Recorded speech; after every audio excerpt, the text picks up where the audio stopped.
Welcome, my friends. We want to start a new video series on opening repertoires. And opening repertoires are going to be very important because that will give us the first plan of what to do right out of the gates. Sometimes you'll see players focusing on endings first, and that's good.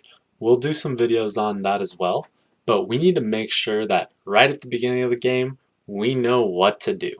So we're going to take a look at a very promising opening, and that would be called the fried liver. So let's dive right into it. Starts off with pawn up to e4, pawn up to e5, knight to f3, knight to c6. You'll notice that I'm playing and picking these first moves because these will be the most common ones that you experience. So you'll be playing this as white.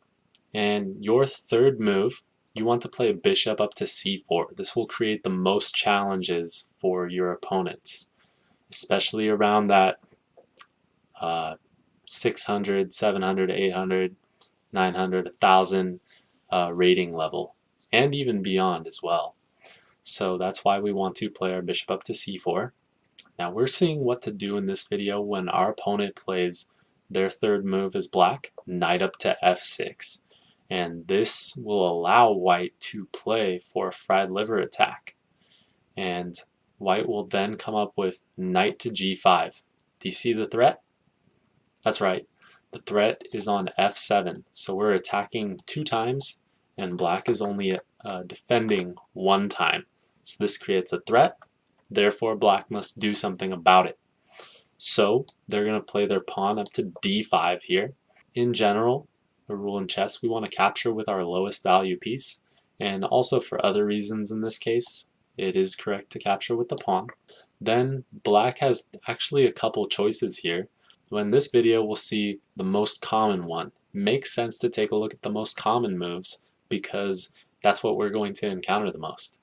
So black will play knight captures on d5, and if you had a crazy idea here, maybe you can pause the video. What would you play with the white pieces? Okay, so if you're feeling rambunctious and you want to go ahead and capture on f7, this is a perfectly legitimate move, and this is called the fried liver sacrifice. So white is saying, you must capture this knight because if you don't, you are going to get forked. So black really must play king f7. So really good forcing moves here. And now, if you had white, what would you do? How could you attack both of these pieces at the same time? Go ahead and pause the video, find the move. Okay, so we want to bring our queen out to f3 and give this check and attack the knight. So we'll see what happens when black does not defend their knight, and it's they'll make quick work of black here.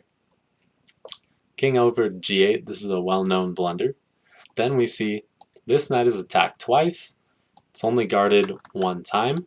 Black is really in a lot of trouble, and white can simply just capture, capture, capture, and black is actually getting checkmated here. Pretty quick work of them there, and that's the reason why we want to take a look at when our opponent doesn't make this big blunder and black actually plays their king up to e6.